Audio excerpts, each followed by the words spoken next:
In the last video, we added some basic form elements to the page.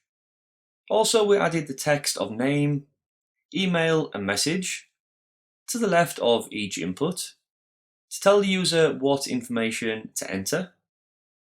This is just plain text with no other HTML elements, such as a p tag, which we can see here.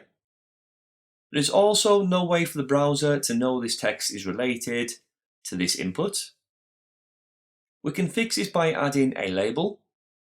A label is just a way of adding a caption of text to each input like this.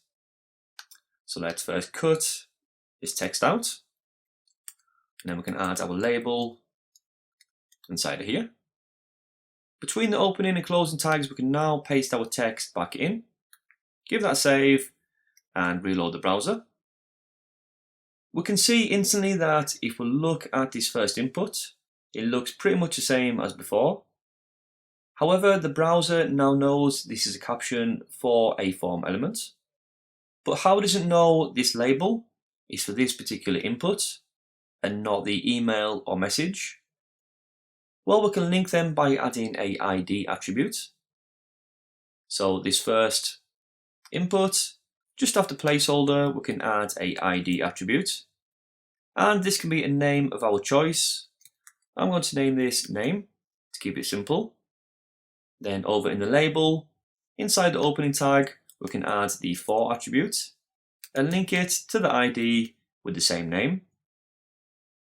This ID attribute is not just for use with the label. It's important for targeting this individual element with both JavaScript and CSS too. Let's now do the same for email. So just after the placeholder, the ID of email, and we can add our label. So cut the text out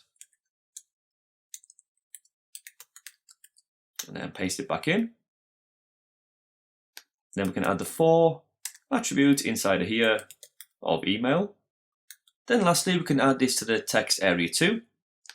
Just after rows, add the ID, and again it can be name of your choice, but I'm going to call mine message. Cut the text out and add the label. And then finally, the for attribute. And this is message 2. And save that. It's important not to have the same ID name more than once on a web document. We have class for this purpose, and we'll cover this in more detail soon. So make sure that's saved, and then over to the browser. Reload. And of course we see no difference, but these are all now linked up behind the scenes for the web browser. One other advantage of using a label is that the label is also clickable. So rather than before where we could only click on this input to make it active, if we click off, we can also click on the name too, and this also makes the input active so the user can begin to type. Another attribute you will commonly see is the name attribute. So let's go over to our text editor, and inside this first input, we can add a name, and let's call this name. Same for the email,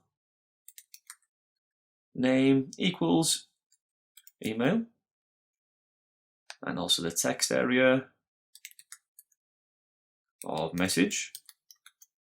So it can be confusing at first why we have this name and also the ID attribute, and this is understandable.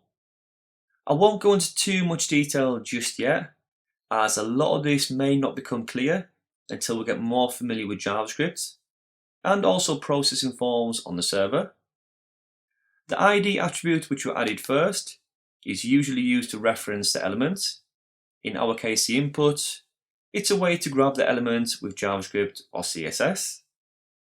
The name attribute, however, is more used for when submitting a form to web server. This name is used to reference the data which the user has entered inside the input fields just here. So it's a way to grab this data out of there. If this does not make sense just yet, don't worry, we will see a lot more as we go through this course. For now though, we'll continue to look at more input types in the next video.